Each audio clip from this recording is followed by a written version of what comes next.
Bapak Ibu hadirin sidang jamaah salat subuh rahimani wa rahimakumullah. Alhamdulillah segala puji serta syukur selalu dan senantiasa kita panjatkan kehadirat Allah Subhanahu wa taala.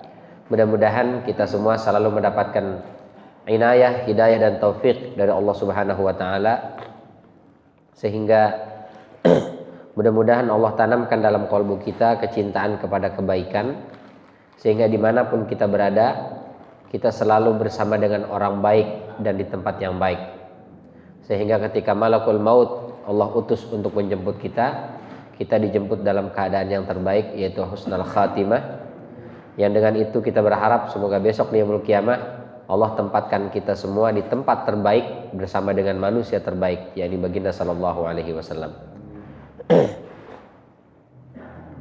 Salawat beriring salam tak lupa kita sampaikan kepada junjungan kita Nabi besar Muhammad sallallahu alaihi wasallam, kepada keluarga beliau, kepada para sahabat beliau, dan juga kepada para pengikutnya, yang mudah-mudahan kita semua yang hadir di sini dan keluarga kita dimanapun berada masuk ke dalam barisan pengikut Rasulullah sallallahu alaihi wasallam, yang besok di yaumul qiyamah mudah-mudahan kita semua bisa mendapatkan syafaat dari beliau. Amin ya rabbal alamin. Bapak Ibu hadirin rahimani wa rahimakumullah, kita sudah menyelesaikan surat An-Nas. Sekarang kita masuk ke surat Al-Falaq. Seperti biasa kita baca dulu. A'udzu billahi minasy syaithanir rajim.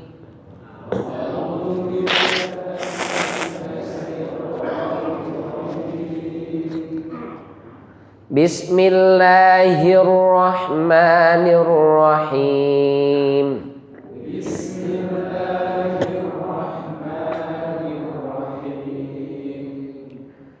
Qul a'udzu birabbil falaq.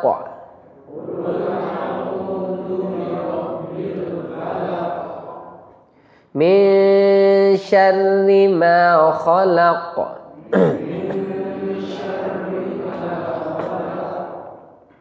Wa min syarri ghasiqin idza waqab.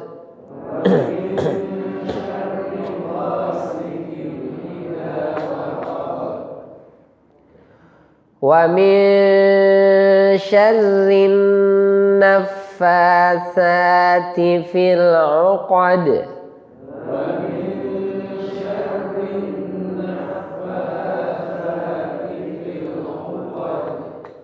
Wa min syarri hasidin idza hasad.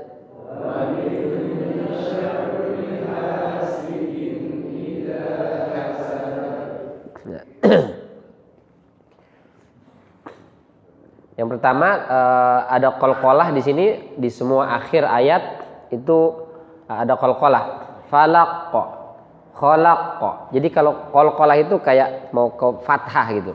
Kayak khalaqa, falaqa gitu. Cuman ditahan. Waqab. Jadi waqabba kayak mau waqabba gitu bilangnya. Uqad, uqad. Jadi ke da kayak mau bunyi ke fathah. Uqad. Bukan uqaddu. Uqaddu kalau itu terlalu tebal, jadi bunyinya seperti mau ke dhammah. Lalu yang berikutnya syarri. Kata syarri karena ra-nya berbaris kasrah, maka kita bacanya tarqiq tipis. Min syarri, bukan min syarri. Nah itu salah, syarri itu enggak betul. Ya, yang betulnya adalah syarri. Yang berikutnya ha. Ha-nya ha kecil. Wa min syarri hasidin idza hasad. Hasad, bukan hasidin idza hasad. Nah itu keliru ya. Taib. Kandungan surat ini secara global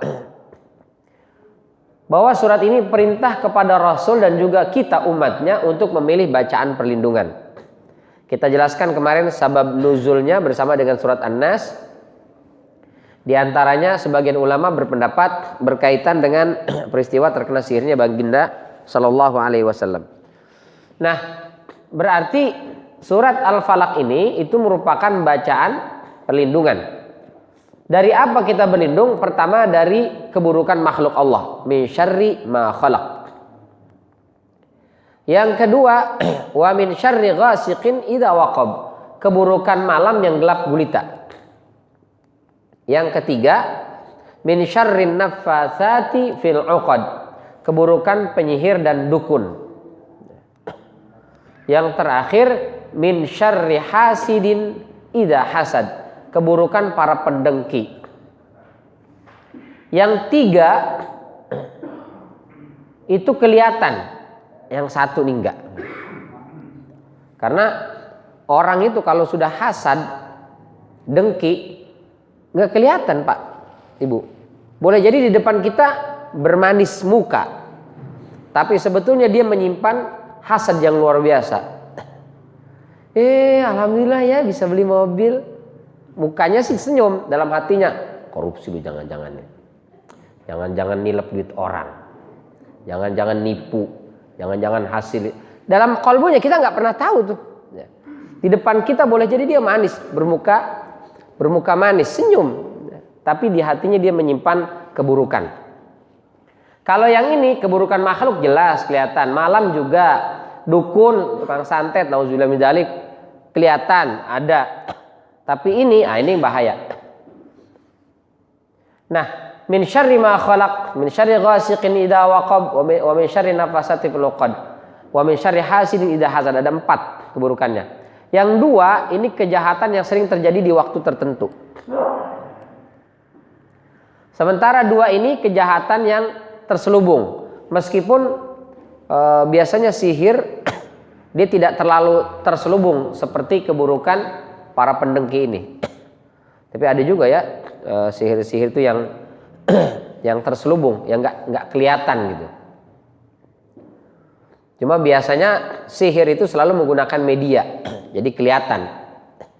Bisa lewat foto, bisa lewat gambar, bisa lewat boneka, bisa lewat rambut, bisa lewat macam-macam lah. Ustaz, di abad modern ini udah nggak ada lagi dukun dan sihir. Ada tetap ya. Cuman tidak seheboh tahun 80-an ke bawah. Zaman-zaman itu sampai diiklanin di koran ya. Di koran-koran ada ya. Apalagi zamannya SDSB. Apa SDSB itu?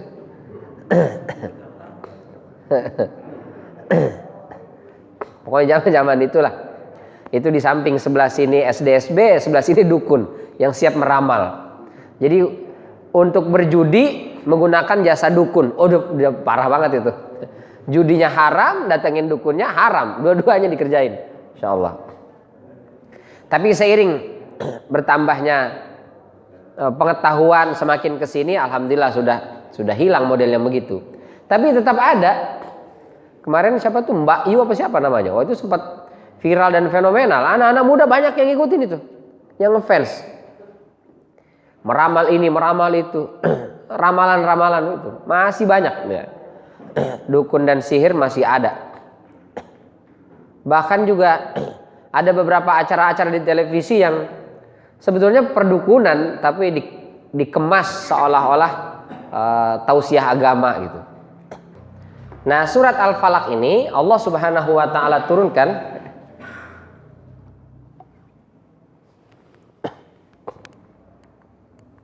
itu sebagai bacaan perlindungan untuk berbagai macam keburukan ya, baik keburukannya itu kelihatan ataupun keburukannya tidak terlihat.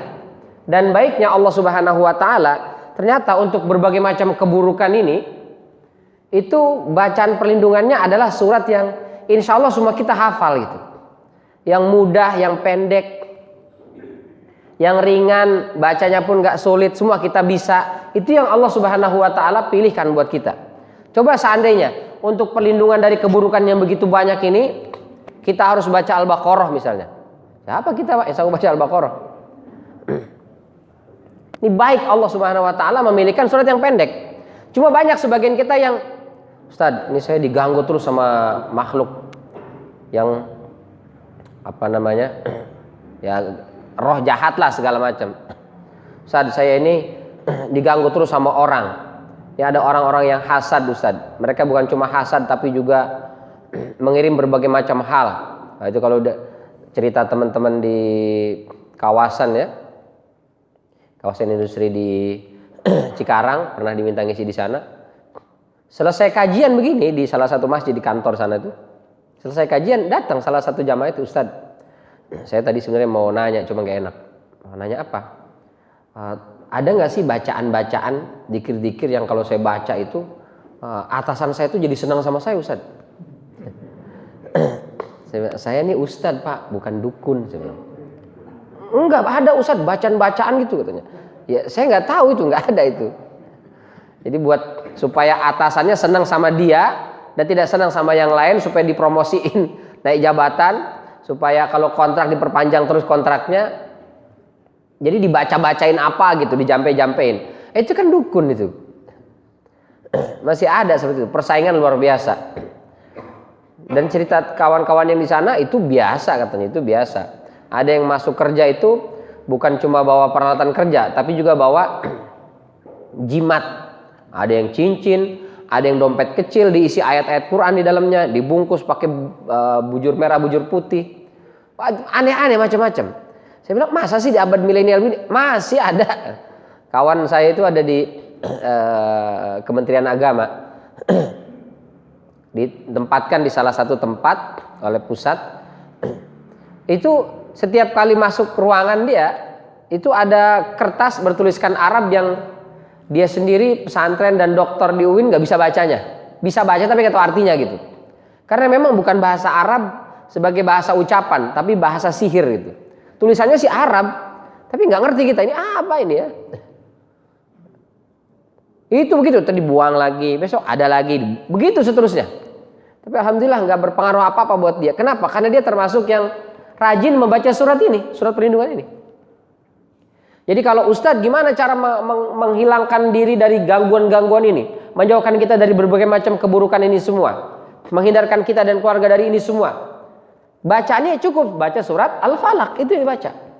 Nah, sebagian orang masih yang lain apalagi Ustaz selain Al-Falaq. Sudah cukup Al-Falaq baca, Al-Falaq, An-Nas, Al-Ikhlas itu baca. Kayaknya kurang antep dah. Jadi merasa kayaknya ini terlalu gampang gitu. Jadi kayaknya kurang antep yang lain gitu. Ya kalau sanggup baca Al-Qur'an dari Al-Fatihah sampai An-Nas, baca semua itu. Kebanyakan Ustaz. Ya sudah dikasih yang sedikit, yang ringan, yakin. Jadi sebetulnya bukan apa yang dibacanya, tapi seberapa keyakinan kita kepada Allah Subhanahu wa taala. Ada orang nauzubillah min dzalik, kena sihir, kesurupan lah segala macam, diruqyah. Ustaz datang dong sini ruqyah. Aduh, saya bukan praktisi ruqyah. Tapi kalau bacaan-bacaan ruqyah, saya tahu. Apa yang dibaca? Ayat ini, Al-Falaq dan juga An-Nas. Udah saya bacain Ustaz, enggak mempan. Malah dia hafal juga. Ayo baca lagi mana? Yasin gue jabanin katanya. Aduh bingung kita nih katanya. Jadi masalahnya bukan apa yang kita baca, tapi di sini yakin nggak kita kepada Allah Subhanahu Wa Taala? Kuat nggak? Ada beberapa guru kita itu meruqyah itu nggak perlu dia baca macam-macam, baru Bismillahirrahmanirrahim udah ngibrit tuh setannya itu, udah ketakutan, udah jerit-jerit, teriak-teriak dia. Karena apa? Ibadahnya bagus, keyakinan dan tauhidnya kuat kepada Allah Subhanahu Wa Taala. Jadi apapun yang dia baca itu sudah luar biasa. Sementara kita ibadahnya jarang-jarang, keyakinan kepada Allahnya juga masih ragu-ragunya lebih banyak daripada yakinnya. Begitu kita datang mau meruqyah, kata setan, "Ha, ini mah 11-12 sama gue." Gitu kata dia. Jadi bacaan ini sudah Allah pilihkan buat kita adalah bacaan yang terbaik. Di antara bacaan-bacaan perlindungan yaitu surat Al-Falaq dan surat An-Nas.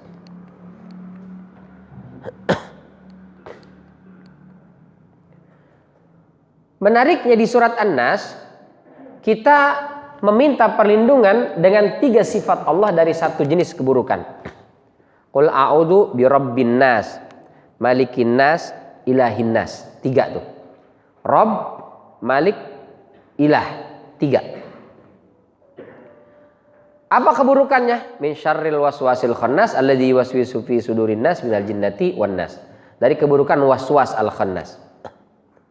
Sementara di surat Al-Falaq Kebalikannya, kita meminta perlindungan dengan satu sifat Allah untuk 4 keburukan.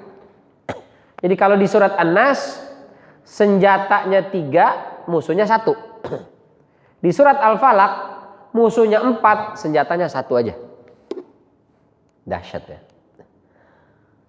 Apa maknanya? Pertama, di dalam surat An-Nas 3 senjata, 1 musuh.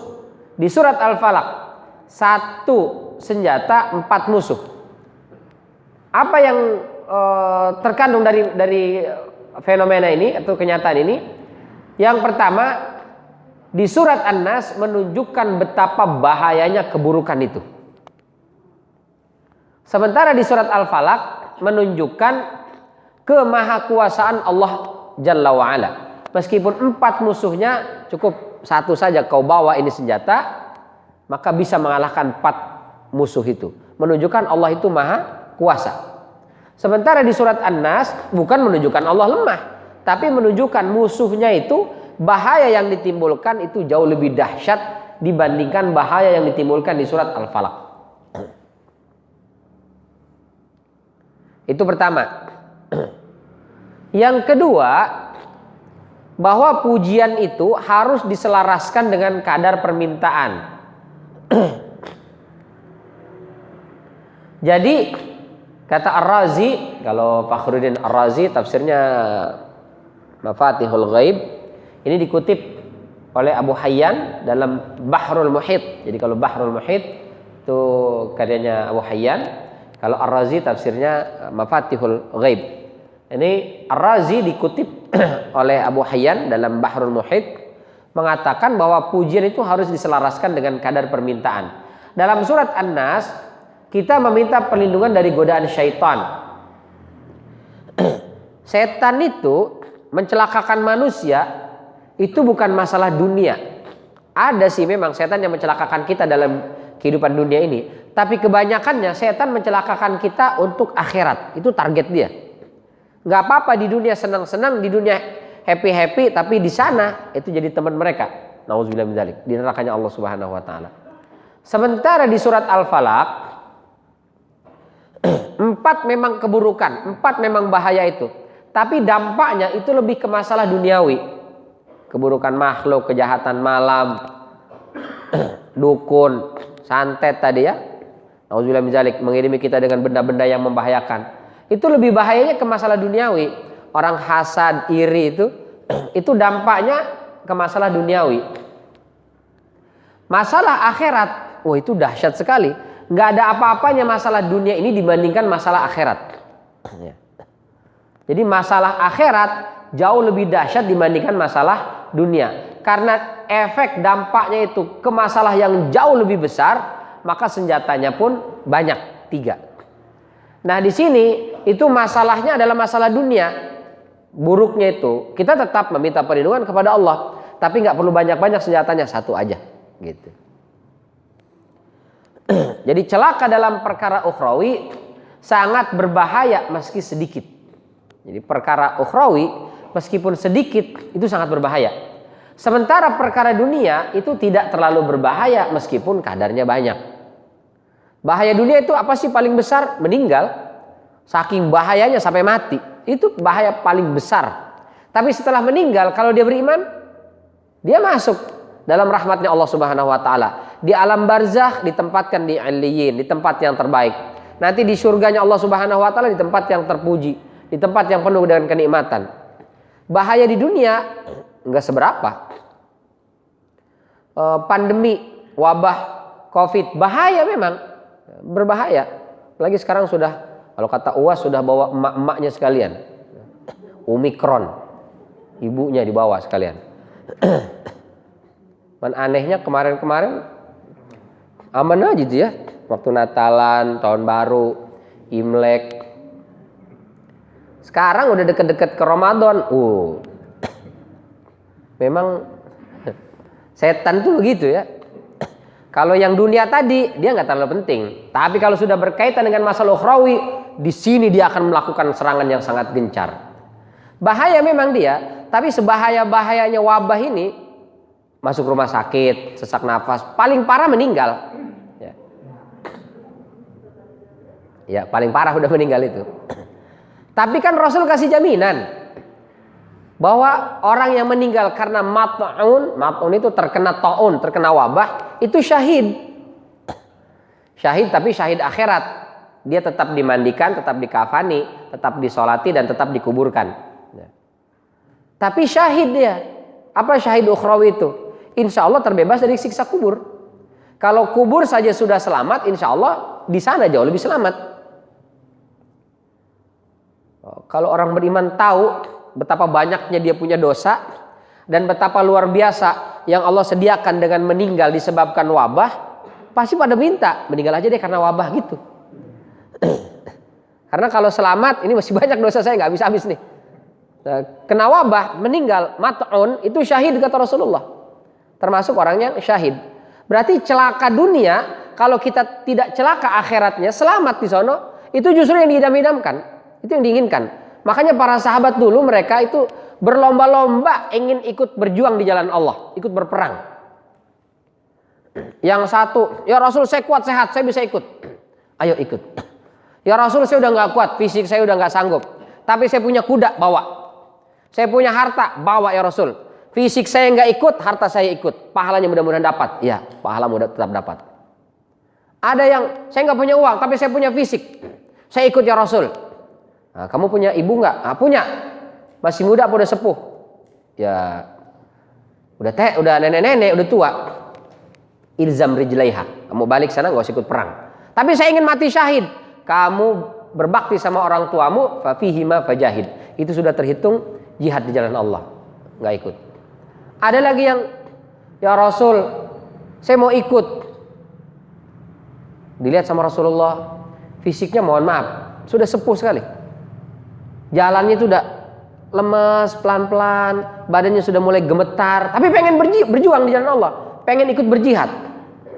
Kata Rasul, punya harta nggak? Nggak ada ya Rasul. Ada kendaraan, kuda, keledai? Nggak ada ya Rasul. Siap saya jalan kaki. Siap saya jalan kaki, tapi kalau jalan kakinya udah loyok begitu, sudah gemetaran begitu, yang ada malah dibopong nanti kan. Kalaupun jalan dipaksain, paling jalannya pelan. Ini pasukan mau cepet-cepet ketinggalan. Sebentar. Kenapa? Nungguin bapak ini. Pelan lagi. Yang ada malah ngerepotin kan. Maka kata Rasulullah, Pak, kami ingin mengajak kalian untuk ikut berperang. Tapi keadaan fisik nggak memungkinkan. Kendaraan kita juga nggak cukup gitu. Jadi mohon maaf, istirahat aja di rumah. Itu begitu dibilang begitu, dia balik. Tafidu minad dam'i hazanan alla yajidu ma yunfiqu fi apa ayat itu? Nangis, itu berlinang air matanya, sedih luar biasa. Ya Allah, saya pengen ikut berperang, tapi fisik nggak mendukung, harta nggak ada, nggak mau nih diam di rumah aja nggak mau. Saya pengen ikut berjuang ke sana, ikut jihad di jalan Allah. Kenapa? Karena syahid tadi pilihannya. Subhanallah, berlomba, berebut mereka itu. Kalau kata Amr bin As, kami menyongsong kematian seperti kalian menginginkan kehidupan. Kami berlomba-lomba perang itu, ingin mati di sana. Berdoa, ya Allah jadikan ini momen di mana saya terbunuh. Bahkan para sahabat itu ketika berperang doanya itu nggak masuk logika kita orang zaman sekarang. Ya Allah jadikan pasukan ini menang dalam pertempuran ini, tapi biarkan saya terbunuh di medan pertempuran ini. Subhanallah. Jadi minta pasukannya menang, tapi dianya mati gitu. Kalau kita kan jangan sampai mati ya Allah, kalau bisa terluka pun jangan. Menang dalam keadaan kembali sehat walafiat. Mereka nggak mau begitu. Menang pasukan, tapi saya jangan kembali. Biarkan saya terbunuh di medan pertempuran. Apa yang mereka inginkan? Syahid. Karena mati syahid itu sudah sekian banyak dosa-dosa berguguran. Digugurkan oleh Allah Subhanahu Wa Taala. Bahaya dunia itu nggak ada apa-apanya dibandingkan bahaya akhirat. Tapi baiknya Rasul Sallallahu Alaihi Wasallam ada riwayat Bukhari dan juga riwayat Imam Ahmad dalam musnadnya. Kalau terjadi wabah, lalu kita bersabar, menyerahkan semuanya kepada Allah Subhanahu Wa Taala dan dengan tetap ikhtiar, kutiba lahu ajru syahid, tetap dituliskan untuknya, dicatatkan untuknya ajrul syahid, pahala syahid. Jadi kena wabah sampai meninggal syahid. Terkena enggak sampai meninggal tetap syahid, pahalanya dapat. Bahkan kata Ibnu Hajar Al-Asqalani dalam Badzulul Ma'un fi Fadlit Ta'un, bahkan enggak kena, dia bersabar di tengah-tengah wabah, dia ikhtiar di tengah-tengah wabah itu, enggak kena pun dapat pahala syahid. Subhanallah. Nah, kalau pilihannya begitu, kira-kira mendingan kena dapat pahala syahid apa enggak kena dapat pahala syahid? Enggak kena ya. Kita pengennya begitu, yang selamat dunia akhirat ya. Enggak kena Ustaz, jangan sampai kena wabah ini, tapi tetap dapat pahala syahid kan? Dapat. Cuman beda bagiannya dengan yang kena. Yang kena dia menderita dong, lebih besar pahalanya. Masa mau sama gitu. Apalagi sampai dia meninggal. Jadi bahaya dunia memang bahaya sampai bikin orang meninggal, tapi itu nggak ada apa-apanya dengan dibandingkan dengan bahaya akhirat. Ada riwayat dari Anas bin Malik radhiyallahu anhu ardah. Ini memberikan gambaran kepada kita. An Anas bin Malik radhiyallahu anhu ardah qala, dari Anas bin Malik semoga Allah Subhanahu wa taala meridhoinya telah berkata, qala Rasulullah sallallahu alaihi wasallam, telah bersabda Rasul sallallahu alaihi wasallam, yu'ta bi an'umi ahli dunya min ahli nari yaumal qiyamah. Ini mohon maaf tidak saya kasih baris karena saya yakin jamaah Bapak Ibu di Masjid Al-Ittihad ini sudah pada pinter semua baca ini. Jadi nggak perlu kasih baris.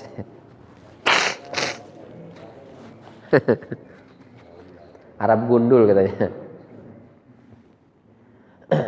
Apa kata Rasulullah sallallahu alaihi wasallam? Yu'ta, didatangkan, dipanggil bi an'umi ahli dunya min ahli nar. Orang yang di dunia itu paling kaya, paling diberikan nikmat, tapi dia penghuni neraka.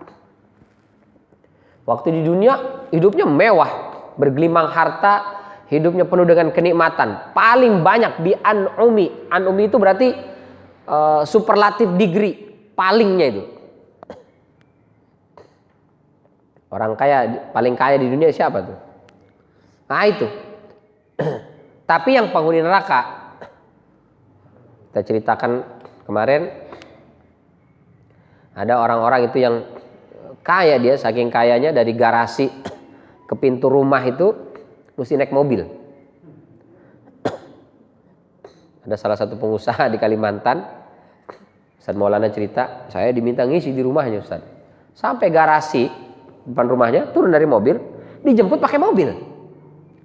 Saya bilang, saya jalan kaki aja. Ustaz, jalan kaki dari sini ke rumah, ke pintu rumahnya, ngos-ngosan Ustaz, jauh katanya. Jadi naik mobil. Betul dia bilang, ternyata naik mobil masih jauh naik mobil. Jadi dari gerbang itu ke rumahnya itu masih naik mobil. Mungkin di sini juga ada bapak-bapak ya. Kalau saya sih buka gerbang cuma 3 langkah udah nyampe pintu. Kaya. Rumahnya luar biasa. Ruang tamunya aja itu sebesar masjid ini katanya. Itu bukan orang terkaya.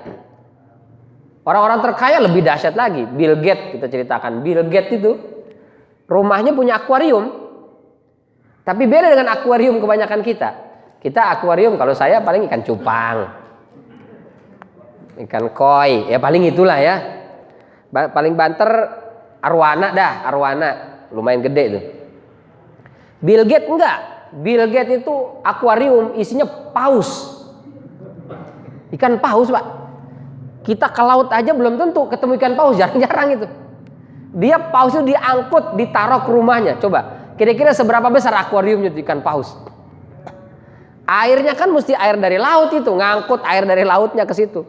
Dan mesti diganti, ngambil lagi ke laut, bawa lagi ke situ. Luar biasa, ikan paus. Jadi kalau akuariumnya aja segede gitu, gimana rumahnya? Ya kalau kita kan ikan cupang ya akuariumnya juga ya segitulah. Berarti kalau rumahnya ya masih oke lah. Jadi dia ikan paus itu, Masya Allah. Itu kenikmatan-kenikmatan dunia. Mungkin dia ke pasar manapun, ke mall manapun, mau apapun tinggal tunjuk. Saya mau itu, beres. Saya mau itu, beres. Nggak pakai pikir. Kalau kita kan, saya mau itu, tapi duitnya kurang cukup. Kalau mau ini sama itu, Mendingan ini apa mendingan itu ya. Kalau beli ini berarti ini nggak kebeli. Beli ini itu juga nggak kebeli. Kita mikirnya banyak gitu.